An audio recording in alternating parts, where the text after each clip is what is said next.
नमस्कार दोस्तों, स्वागत है सभी का हमारे चैनल एसएस क्लासेस पर, जहां पर मैं शालिनी मिश्रा आपके लिए लेकर आई हूं महत्वपूर्ण टॉपिक जो हमारा चल रहा था हिंदी साहित्य के इतिहास का। तो उसकी आज तीसरी क्लास है। आज हम तीसरी क्लास में पढ़ेंगे। कल हमने अपभ्रंश साहित्य के संदर्भ में विद्वानों के विभिन्न मतों को कवर किया था, तो उसके आगे आज हम बौद्ध साहित्य को कवर करने वाले हैं। तो अगर अभी तक आपने हमारे चैनल को सब्सक्राइब नहीं किया है तो प्लीज चैनल को सब्सक्राइब करना मत भूलिए, जिससे सभी वीडियोस की नोटिफिकेशन टाइम टू टाइम आप तक पहुंचती रहे। कंप्लीट कोर्स हमारा चल रहा है UGC net, JRF, TGT, PGT और आरपीएससी के लिए। तो इन सभी के लिए ये कंप्लीट कोर्स आप ज्वाइन कर सकते हैं, जहां पर आपको लाइव क्लासेस मिलेंगी हर यूनिट की, उसके और यूनिट का मॉक टेस्ट भी मिलेगा और पीडीएफ नोट्स भी आपको मिलेंगे। तो जल्दी से ज्वाइन कर लीजिएगा। पेपर 1 और पेपर 2 का कंप्लीट कोर्स है, नॉमिनल फीस है, इसमें ज़्यादा फीस भी नहीं है आपको, तो जरूर ज्वाइन कीजिएगा हमारे इस कोर्स को। तो चलते हैं अपने कोर्स की तरफ, जहां हमारी क्लास चल रही थी। उस क्लास तीसरी क्लास में आज हम पढ़ने वाले हैं बौद्ध साहित्य को। ठीक है,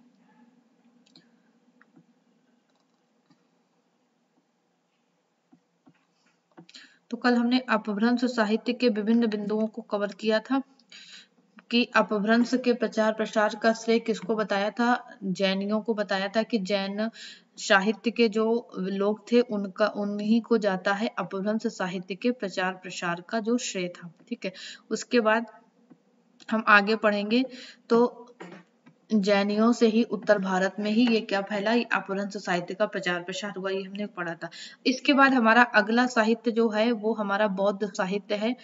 उस बौद्ध साहित्य के विभिन्न बिंदुओं को हम यहाँ पर कवर करेंगे। ठीक है, तो बौद्ध साहित्य यानी कि बौद्ध सिद्धों का जो समय था वो कब था, 8वीं से 13वीं सदी तक माना जाता है। ठीक है, ये ध्यान रखना है कि जो बौद्ध सिद्धों का जो समय था 8वीं सदी से 13वीं शताब्दी तक माना जाता है। और इनका जो जो इनका क्षेत्र था, यानी ये लोग जहाँ रहते थे वो कहाँ थे, बंगाल, असम, उड़ीसा, बिहार का पूर्वांचल क्षेत्र, यानी भारत के पूर्वी क्षेत्रों में इनके निवास स्थान थे। ठीक है, और नालंदा और विक्रमशिला, ठीक है, इनके प्रसिद्ध बौद्ध सिद्ध के साधना के केंद्र हुआ करते थे। ठीक है, ध्यान रखना है, नालंदा और विक्रमशिला ये बौद्ध सिद्धों के प्रमुख केंद्र हुआ करते थे इनकी साधना के। ठीक है, बख्तियार खिलजी ने फिर बाद में जब इन नालंदा और इनको विक्रमशिला को नष्ट कर दिया, तो उसके बाद इन लोगों का ये लोग तितर बितर हो गए और इनकी अनेक उपशाखाओं ने जन्म ले लिया और विभिन्न ये पूरे देश में इधर उधर फैल गए और विभिन्न क्षेत्रों में ये फैल गए। ठीक है, तो इनके साहित्य को तांत्रिक बौद्ध साहित्य भी कहते हैं, सिद्ध साहित्य। ठीक है, सिद्धों का जो साहित्य था उसको तांत्रिक बौद्ध साहित्य भी कहते थे। ठीक है, उसके बाद सिद्धों की रचनाओं की बात करते हैं तो सिद्धों की रचनाएं नहीं मिल पाई, यानी कि इनकी ऐसे प्रमाणिक कोई रचनाएं ऐसे नहीं मिल पाई। प्रमाणिक रूप से कुछ कहा जा सके पर कुछ उपलब्ध हुई हैं, उनके आधार पर तत्कालीन सामाजिक, आर्थिक, धार्मिक स्थिति का वर्णन हम कर सकते हैं। मतलब उनकी स्पष्ट रूप से कोई रचना नहीं है, लेकिन जो थोड़ी बहुत इधर उधर से मिलती हैं उन्हीं से हम उस काल की जो सिद्धों का सामाजिक धार्मिक स्थिति थी और उन पर जो निर्गुण कवियों पर इनके प्रभाव का आकलन, यानी कि कहते हैं कि जो निर्गुण साहित्य है उसका सिद्धों का उन पर काफी प्रभाव पड़ा, तो इन सारी चीजों का हम आकलन उन्हीं रचनाओं के आधार पर करते हैं।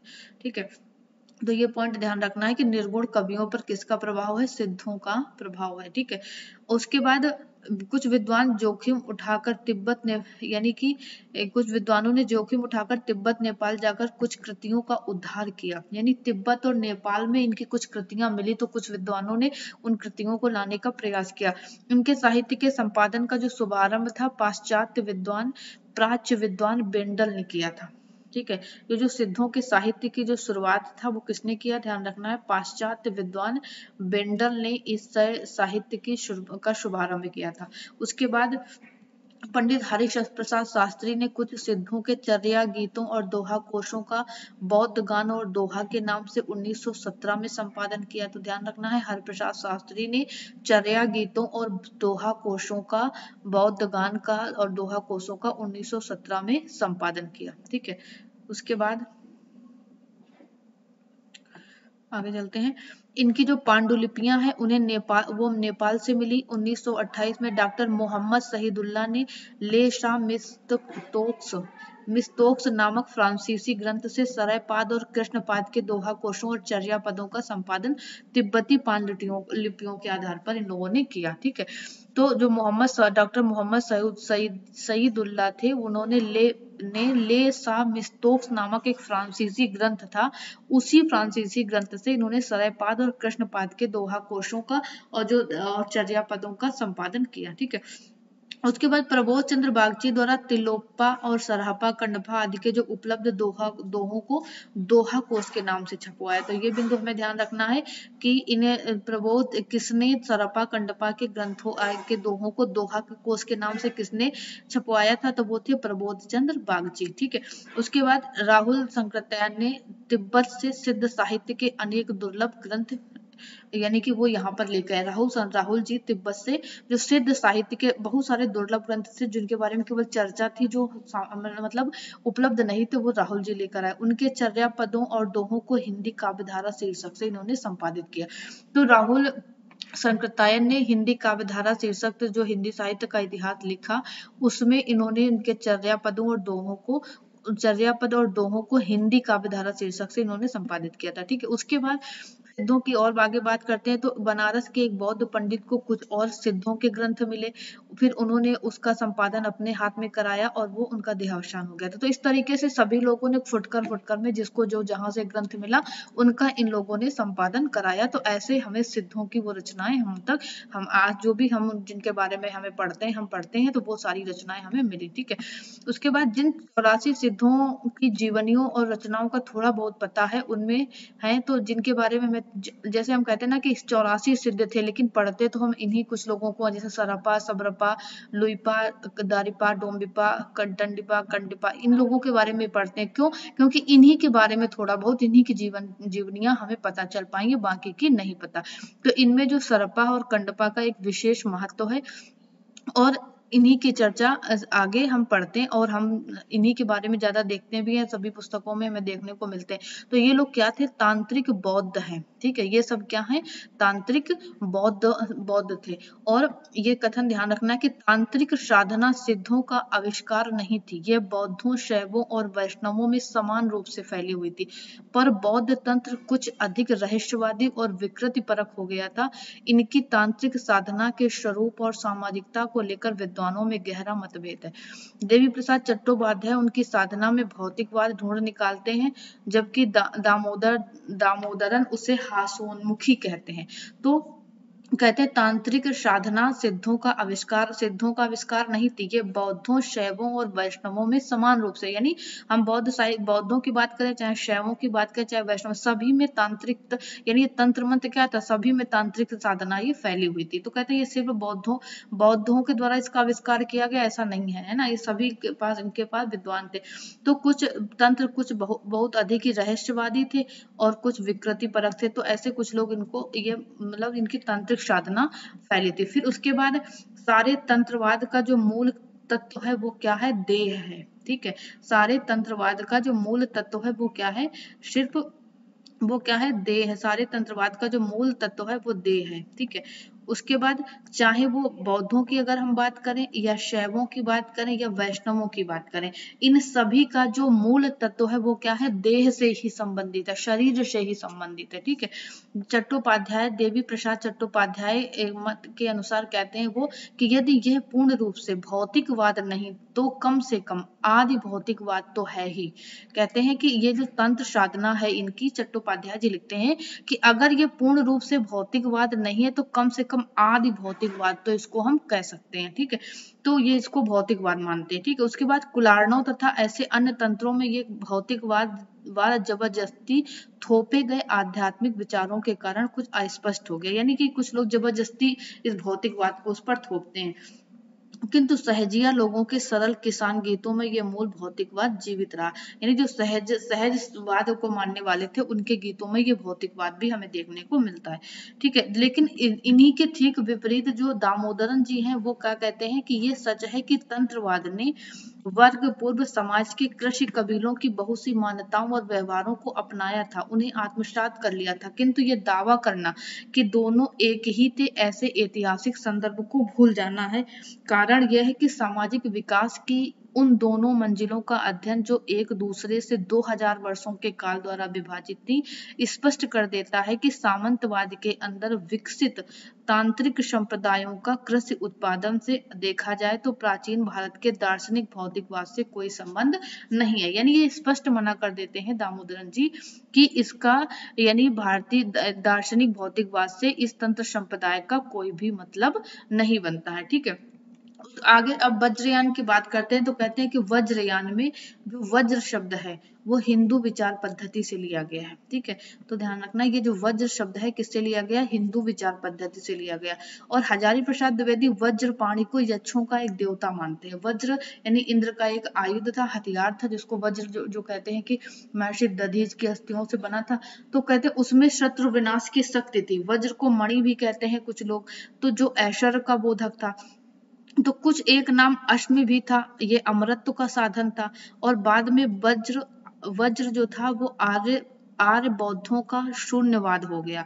बुद्ध को वज्र शत्रु की संज्ञा मिली। वज्र शत्रु को समझना नैरात्य या निस्वभाव को समझना, यानी कि इस वज्र शब्द के विभिन्न अर्थ देखने को हमें मिलते हैं। उसी वज्र शब्द से बना ये वज्रयान। ठीक है, तो यानी हजारी प्रसाद देवता जो वज्र यंत्र है, आयुध था इंद्र का, उससे इसको बताते हैं कि उसमें एक शत्रुओं को नाश करने की शक्ति थी। ठीक है, तो उस पद्धति को लेकर चले। कुछ लोग इसको मणि कहते हैं, तो यानी वो ऐश्वर्य का बोधक हो गया है ना। कुछ लोग अमृत अश्मि कहते हैं जो अमृतत्व का साधन था। और बाद में कहते हैं महात्मा बुद्ध को भी वज्र शत्रु यानी बोधि शत्रु की संज्ञा मिली, वज्र शत्रु की संज्ञा महात्मा बुद्ध को भी मिली थी। तो आगे चलते कहते ये जो इस तरीके से ये वज्र शब्द था वो क्या था, नैरात्य की भावना को लेकर उत्पन्न हुआ। तो ये नैरात्म या निस्वभाव जिसको बोलते हैं को प्राप्त करने के लिए सिद्धों ने तांत्रिक वामाचार को अपनाया। यानी इसी नैरात्म को प्राप्त करने के लिए जो सिद्ध लोग थे, इन सिद्धों ने तांत्रिक वामाचार पद्धति को अपनाया। और इस वामाचार के मूल में क्या होता था, स्त्री पुरुष का अबाधित असामाजिक संभोग होता था। ठीक है, यानी स्त्रियों का संसर्ग भी ये लोग इसी अपनी तांत्रिक पद्धति का एक अंग मानते थे। ठीक है, और इसका पौरोहित नीच जाति की स्त्री करती थी। यानी इसकी जो पुरोहित होती थी वो नीच जाति की स्त्री होती थी, जिसे भैरवी या योगिनी कहा जाता था। तो ये ध्यान रखना है कि उस स्त्री को क्या कहा जाता था, भैरवी या योगिनी कहते थे। ठीक है, उसके बाद प्रज्ञोपाय यानी स्त्री पुरुष। प्रज्ञोपाय का अर्थ क्या होता है, स्त्री और पुरुष। और पंचमकार, मध्य मांस मत्स्य मैथुन और मुद्रा, ये पंचमकार है। मध्य मांस मत्स्य मैथुन और मुद्रा, ये पंचवकार हैं बच्चन सिंह के अनुसार। शुक्ल जी के अनुसार पंचवकार में और कुछ आता है।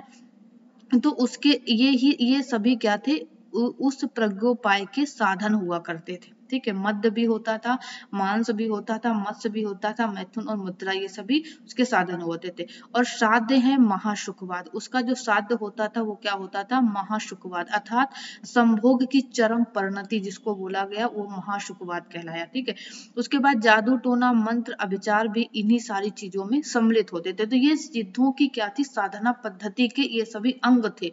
ये सब कुछ वो साधना पद्धति में किया करते थे। ठीक है, उसके बाद इन उपायों से, इन्हीं सारी चीजों से उनको क्या होता था, सिद्धि की प्राप्ति होती थी। वो सिद्धि प्राप्त कर लेते थे। और ये सिद्धि साधना चाहे कृषि अनुष्ठान से जुड़ी हुई हो, चाहे कबीलाई जातियों की आदिम प्रथाओं से, ये धर्म का विकारग्रस्त रूप, यह धर्म का क्या था, एक विकारग्रस्त रूप था। यानी धर्म के नाम पर ये विभिन्न प्रकार के ये आडंबर वहां पर फैले हुए थे। ठीक है, ये दुराचार फैला हुआ था।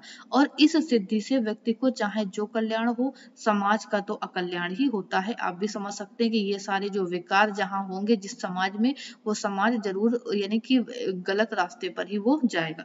तो कहते हैं उससे मनुष्य का कोई चाहे कल्याण भले ही हो, लेकिन समाज का यहाँ पर उससे अकल्याण ही होता है। और समाज और व्यक्ति का रुख यथार्थ से हटकर महासुखवाद की ओर मोड़ देना है। यानी इनका लक्ष्य था यथार्थ से हटाकर उसको महासुखवाद की तरफ मोड़ देना। ठीक है, तो इनका जो पूरा तंत्रवाद है, इस पर दामोदरन जी लिखते हैं कि आदिम कबीले में जादू ने विज्ञान की भूमिका अदा की थी, यद्यपि निषेधात्मक ढंग से। उसका उदय प्राकृतिक घटनाओं के कारण को न जान पाने के फलस्वरूप हुआ, किंतु मध्य युग में विज्ञान ने मूलतः एक सामाजिक भूमिका अदा की।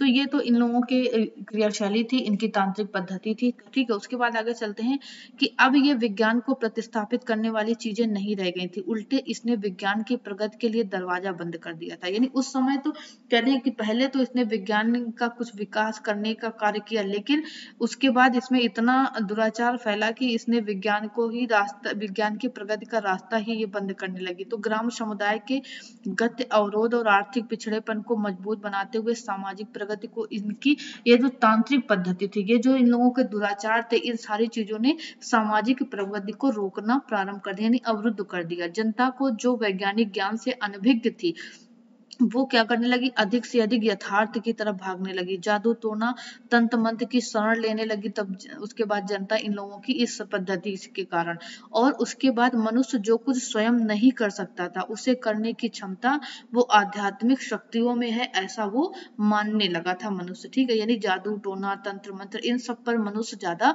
भागने लगा था। उसके बाद भारत में तंत्रवाद की यही पृष्ठभूमि है, यानी वो दामोदरन जी लिखते हैं कि जो भारत में तंत्रवाद फैला उसकी यही पृष्ठभूमि है, यानी इसी कारण भारत में लोगों के मन में ये जादू टोना तंत्र मंत्र की तरफ लोग बढ़ने लगे। ठीक है, उसके बाद भुवनेश्वर, पुरी और खजुराहो के मंदिर में कला की दृष्टि से कितने भी महान क्यों न हो, इसी महासुखवाद के प्रतिबिंब हैं। तो कहते हैं कि भुवनेश्वर, पुरी और खजुराहो के मंदिर में जो कला दिखाई पड़ती है वो इसी महासुखवाद का एक प्रतिबिंब ही है, इसी की उपज है उन मंदिरों के ये प्रतिबिंब। ठीक है, उसके बाद कहते हैं इसीलिए नाथों ने महासुखवाद के विरुद्ध योग का समर्थन किया था। नाथों ने क्या किया था, यानी कि नाथों ने इनके इस महासुखवाद से हटकर, जो नाथ संप्रदाय के लोग थे क्या, इस सुखवाद से हट करके वो योग का उन्होंने समर्थन किया था। ठीक है, क्योंकि ये सब उनको पसंद नहीं आया था। तो इन सिद्धियों की एक सामाजिक भूमिका थी, उसे इनकार नहीं किया जा सकता है। ब्राह्मण धर्म को अपनी जिस ऊंचाई पर प्रतिष्ठित किए हुए था, सिद्धों ने अपनी सिद्धि बल से उसका मूर्ति भंजन किया। ब्राह्मण धर्म के विरुद्ध वे तनकर खड़े हो गए कि हम तुमसे घटकर नहीं है। चमत्कार में कुछ बीस ही पड़ेंगे। नीच कही जाने वाली स्त्रियों को उन्होंने भैरवी या योगिनी का दर्जा दे दिया। तो इस तरीके से इन्होंने ये विभिन्न प्रकार के आडंबर ये लोग फैलाने लगे। लेकिन कहते किंतु जहां तक सिद्ध जातिपात की प्रथा, ऊंच नीच का भेद, शस्त्र विजड़ित तत्ववाद, बाह्य आडंबर का विरोध करते थे, वहां तक उनकी भूमिका निसंदेह प्रगतिशील है। वे अत्यंत तीखे और दो टूक ढंग से उनका खंडन करते थे। वाद में खंडन और ये स्वर कबीर में भी बाद में देखने को मिला, जो जोरदार ढंग से, यानी कि ये लोग जाति पात ऊंच नीच का भेदभाव नहीं मानते थे। हर सिद्धों में हर जाति के लोग वहां पर हमें देखने को मिलते हैं। तो कहते हैं और यही परंपरा आगे हमें कबीर की रचनाओं में भी देखने को मिलती है, वो भी इसका खंडन करते हैं। ठीक है, उसके बाद इन सिद्धों में कहते हैं ना सभी जातियों के लोग थे, ब्राह्मण क्षत्रिय वैश्य भी और शूद्र भी। सिद्धों की बिरादरी में दाखिल होकर जाति भेद स्वयं नष्ट हो जाता है था। संख्या में शूद्र अधिक थे, कोई कारीगर था तो कोई खेतिहर मछुआरा था और कोई तेल निकालता तो कोई, यानी कि विभिन्न जातियों के लोग सिद्धों के में सम्मिलित हुए थे। तो ये लोग जाति पात का खंडन करते थे। ठीक है, तो ये कथन हमें ध्यान रखना है आगे। तो उसके बाद इस सामंती व्यवस्था में खेती का काम भी शूद्रों के हाथ आ गया था उसी समय। तो इसके बाद ये जो सिद्धों के अपने जो चुने हुए जो नाम है, उन्हें सबरपा, चमरपा, कुकुरपा, डुमिपा आदि ऐसे ही नाम सिद्धों के हमें देखने को मिलते हैं। ठीक है, तो हमने शुक्ल जी की पुस्तक में देखेंगे, उसमें 84 सिद्धों के नाम वहां पर दिए गए हैं, आप वो सारे 84 सिद्धों के नाम वहां पर देख सकते हैं। अब बात करते हैं सरहपा की। सरहपा 8वीं सदी इनका समय बताया गया। राहुल जी के मतानुसार सरहपा क्या है, पहले बौद्ध सिद्ध है। ठीक है, इनकी जो रचना है चर्या गीत और दोहा कोश है, और इनका समय 8वीं शताब्दी ईस्वी बताया गया है। ठीक है, इनको सराय पाद, सरोज व्रज और राहुल व्रज भी कहा जाता है। इनके बारे में कथा है कि ये ब्राह्मण जाति के थे, इनका जीवन चरित्र है, और कुछ लोग इनको क्षत्रिय मानते हैं। अन्य लोगों ने इन्हें सबर यानी बहलिया कहा, सिद्ध करने का प्रयास भी किया। नालंदा में छात्र भी थे और अध्यापक भी थे। तो ध्यान रखिएगा कि ये नालंदा से संबंधित है, नालंदा विश्वविद्यालय से संबंधित है। कौन, सरहपा। ठीक है, नालंदा विश्वविद्यालय में प्रवेश करना बहुत कठिन होता था और उसके लिए शास्त्र ज्ञान का होना बहुत आवश्यक होता था उसकी परीक्षा उत्तीर्ण करने के लिए। तो इसलिए हम ये कह सकते हैं कि ये क्या है, इसी से हमें साबित होता है ये ब्राह्मण थे, ठीक है। क्योंकि ब्राह्मण होकर ब्राह्मणवाद का खंडन अपने आप में महत्वपूर्ण है, इन्होंने जो खंडन किया वो महत्वपूर्ण है। वे सबर की एक कन्या को महामुद्रा के रूप में लेकर रहते थे और जाति पाति का खुला खंडन यहाँ भी वो कर रहे थे, ठीक है। और उसके बाद महामुद्रा की अवधारणा समाज में स्त्री की निम्न स्थिति के प्रति स्पष्ट विद्रोह था। धर्म के बाह्य आडंबर का विरोध तो सभी सिद्धों ने किया, पर सराय के स्वर में जो आक्रामकता, उग्रता और तीखापन था वह बाद में चलकर कबीर में ही सुनाई पड़ता है। आक्रोश की भाषा का प्रयोग, पहला प्रयोग सरहपा में ही दिखाई देता है। तो ये कथन हमें ध्यान रखना है जो हमें यहाँ पर मिला, ठीक है। ये कथन यहाँ पर ध्यान रखना है कि धर्म के बाह्य आडंबर, यहाँ से लेकर ये कथन इंपॉर्टेंट है, का विरोध तो सिद्धों ने किया, और ये भी कथन कि आक्रोश की भाषा का पहला प्रयोग किसने किया, सरहपा में दिखाई देता है, ठीक है। ये इंपॉर्टेंट है, ध्यान रखना। उसके बाद पानी और कुश को लेकर जो संकल्प कराने और रात दिन अग्निहोत्र में निमग्न रहने वाले, घड़ी घंटी बजाकर आरती उतारने वाले जो सन्यासी झूठ साधकों की लानत मलामत करने में समूचे बौद्ध साधक अद्वितीय थे। यानी कि इन पूजा पाठ इन सारी चीजों का जो इनको लताड़ने वाले सिद्धों में ये चीज बहुत थी कि इन्होंने बहुत लताड़ा, ठीक है। उसके बाद ब्राह्मणों की भर्त्सना करते हुए एक जगह लिखा है कि ये कथन कि कहते हैं कि ये कथन है कि सहजे ही पिछल जोड़ की समरसे मड़ार, ये सब कथन इन्होंने मतलब ब्राह्मणों की क्रिया पद्धति का बहुत विरोध किया, ठीक है।